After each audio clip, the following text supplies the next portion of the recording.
ವೈಕುಂಠ ಏಕಾದಶಿ ಸನಾತನ ಧರ್ಮಾನುಯಾಯಿಗಳ ಶ್ರದ್ಧಾ ಭಕ್ತಿಗಳಿಂದ ವಿಷ್ಣುವನ್ನು ಪೂಜಿಸುವ ಮಹತ್ವದ ದಿನ.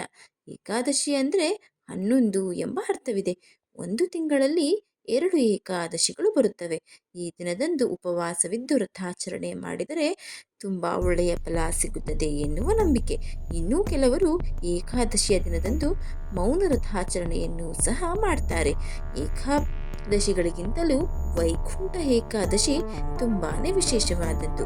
ಚಂದ್ರಮಾನ ಪುಷ್ಯ ಮಾಸ ಶುಕ್ಲ ಪಕ್ಷದಂದು ಬರುವ ಈ ಏಕಾದಶಿ ಅತ್ಯಂತ ವಿಶೇಷವಾದದ್ದು. ಈ ದಿನದಂದು ವೈಕುಂಠ ಅಥವಾ ವಿಷ್ಣುಲೋಕ ಅಥವಾ ಸ್ವರ್ಗದ ಬಾಗಿಲು ತೆರೆದಿರುವ ದಿನ ಎಂಬ ಪ್ರತೀತಿ ಇರುವುದರಿಂದ ಅಂದು ವಿಷ್ಣು ಅಥವಾ ವೆಂಕಟೇಶ್ವರ ದೇವಾಲಯದ ದರ್ಶನ ಅತ್ಯಂತ ಮಹತ್ವವನ್ನು ಪಡೆದುಕೊಂಡಿದೆ. ಈ ದಿನ ವಿಷ್ಣು ದೇವಾಲಯದಲ್ಲಿ ದರ್ಶನ ಪಡೆದರೆ ಸ್ವರ್ಗ ಪ್ರಾಪ್ತಿಯಾಗುತ್ತದೆ ಎನ್ನುವ ನಂಬಿಕೆ. ವೈಕುಂಠ ಎಂಬ ಹೆಸರಿನ ಅರ್ಥವಾದರೂ ಏನು? ಕುಂಠ ಎಂದರೆ ಅಸಾಮರ್ಥ್ಯ, ವಿಕುಂಠ ಅಂದರೆ ಬದುಕಿನಲ್ಲಿ ನಡೆಯುವ ಎಂದೂ ಜಾರದವರು, ಅಂದರೆ ಸಾಕ್ಷಾತ್ಕಾರವಾಗಿ ಮುಕ್ತಿಯನ್ನ ಪಡೆದವರು ಅಂತ ಅರ್ಥ. ಬದುಕಿನಲ್ಲಿ ಎದುರಾಗುವ ಅಸಾಮರ್ಥ್ಯಗಳನ್ನು ಹೋಗಲಾಡಿಸುವವನು ಎಂಬುದು ಈ ಹೆಸರಿಗೆ ಇರುವ ಅರ್ಥ. ಶರೀರ ಮಾಧ್ಯಂ ಖಲು ಧರ್ಮ ಸಾಧನಂ ಎಂಬ ಮಾತಿನಂತೆ ಯಾವುದೇ ಒಳ್ಳೆಯ ಧಾರ್ಮಿಕ ಕೆಲಸಗಳನ್ನು ಮಾಡಬೇಕಿದ್ರೂ ಅದಕ್ಕೆ ದೇಹ ಸದೃಢವಾಗಿರುವುದು ತುಂಬಾನೇ ಅತ್ಯಗತ್ಯ. ಏಕಾದಶಿ ವ್ರತ ಮಾಡೋದ್ರಿಂದ ದೇಹದ ಮತ್ತು ಮನಸ್ಸಿನ ಸ್ವಾಸ್ಥ್ಯವನ್ನು ಕಾಪಾಡಿಕೊಳ್ಳುವ ಮೂಲಕ ಜೀವನದಲ್ಲಿ ಎದುರಾಗುವ ಅಸಾಮರ್ಥ್ಯಗಳನ್ನು ಅತ್ಯಂತ ಯಶಸ್ವಿಯಾಗಿ ನಿಭಾಯಿಸಬಹುದು. ಈ ಮೂಲಕ ಪರಮಪದವನ್ನು ಸೇರಬಹುದು ಎಂಬುದು ವೈಕುಂಠ ಏಕಾದಶಿಯ ವ್ರತಾಚರಣೆಯ ಗೂಢಾರ್ಥ. ವೈಕುಂಠ ಏಕಾದಶಿಯ ಬಗ್ಗೆ ಈಗೊಂದು ಕಥೆ ಇದೆ. ನಂದಗೋಪ ಶ್ರೀಕೃಷ್ಣನ ಸಾನ್ನಿಧ್ಯದಲ್ಲಿ ಏಕಾದಶಿ ಉಪವಾಸ ಹಾಗೂ ದ್ವಾದಶಿಯ ಪಾರಣೆಗಳನ್ನು ತಪ್ಪದೇ ಆಚರಿಸ್ತಾ ಇದ್ದ. ಒಮ್ಮೆ ಏಕಾದಶಿ ವ್ರತ ಆಚರಿಸಿ ಮರುದಿನ ದ್ವಾದಶಿ ಬಹು ಸ್ವಲ್ಪ ಕಾಲ ಮಾತ್ರ ಇದ್ದಿದ್ದರಿಂದ ಬೆಳಗಿನ ಜಾವಕ್ಕೆ ಮೊದಲು ಯಮುನಾ ನದಿಯಲ್ಲಿ ಸ್ನಾನಕ್ಕಿಳಿದ.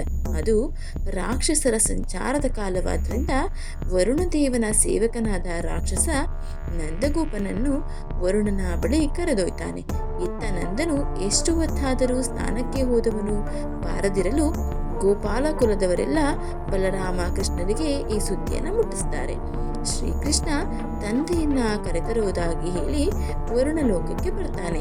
ದೇವದೇವನಾದ ಶ್ರೀಕೃಷ್ಣನಿಗೆ ನಮಿಸಿದ ವರುಣ ತನ್ನ ಸೇವಕನಿಂದ ಆದ ಅಪರಾಧವನ್ನ ಮನ್ನಿಸಬೇಕೆಂದು ಪ್ರಾರ್ಥಿಸ್ತಾನೆ. ಶ್ರೀಕೃಷ್ಣ ವರುಣನನ್ನ ಆಶೀರ್ವದಿಸಿ ತಂದೆಯೊಡನೆ ಗೋಕುಲಕ್ಕೆ ಹಿಂದಿರುಗ್ತಾನೆ.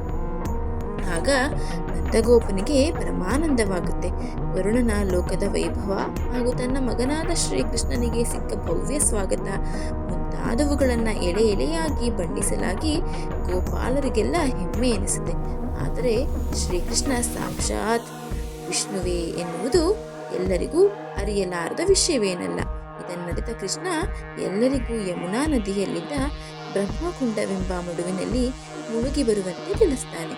ಕೃಷ್ಣ ಹೇಳಿದಂತೆ ಮಾಡಿದ ಅವರಿಗೆ ವೈಕುಂಠದ ದರ್ಶನ ಆಗುತ್ತೆ. ಅವರ ಮನಸ್ಸು ತೃಪ್ತಿಯನ್ನು ಹೊಂದುತ್ತೆ.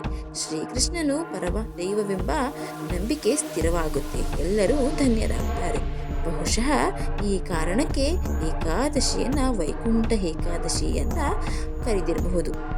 ಇದು ವೈಕುಂಠ ಏಕಾದಶಿಯ ಬಗ್ಗೆ ಇರುವ ಕತೆ. ಇದು ಮತ್ತೆ ವೈಕುಂಠ ಏಕಾದಶಿಯನ್ನು ಆಚರಣೆ ಮಾಡಿದವರಿಗೆ ಸ್ವರ್ಗದ ಬಾಗಿಲು ಸದಾ ತೆರೆದಿರುತ್ತೆ ಎನ್ನುವ ನೀತಿ ನಮಗೆ ಈ ಕಥೆಯಿಂದ ತಿಳಿಯುತ್ತೆ. ಹಾಗೆ ಆ ದಿನ ವೈಕುಂಠ ದ್ವಾರನ್ನ ಉತ್ತರದ ದಿಕ್ಕಿನ ಕಡೆ ಸ್ಥಾಪಿಸಿ ದೇವಾಲಯಗಳಲ್ಲಿ ದೇವರ ದರ್ಶನ ಪಡೆಯುವುದು ವಾಡಿಕೆಯಾಗಿದೆ. ಈ ಮಾಹಿತಿ ಇಷ್ಟ ಆಗಿದ್ರೆ ದಯವಿಟ್ಟು ಶೇರ್ ಮಾಡಿ, ಲೈಕ್ ಮಾಡಿ. ವಿಡಿಯೋ ಬಗ್ಗೆ ನಿಮ್ಮ ಅನಿಸಿಕೆ ಅಭಿಪ್ರಾಯ ಕಮೆಂಟ್ ಬಾಕ್ಸ್ನಲ್ಲಿ ತಿಳಿಸಿ. ಚಾನಲ್ನ ಇನ್ನೂ ಸಬ್ಸ್ಕ್ರೈಬ್ ಮಾಡ್ಕೊಂಡೆ ನೋಡ್ತಾ ಇದ್ದರೆ ದಯವಿಟ್ಟು ಸಬ್ಸ್ಕ್ರೈಬ್ ಮಾಡಿಕೊಂಡು ನೋಡಿ. ಧನ್ಯವಾದಗಳು.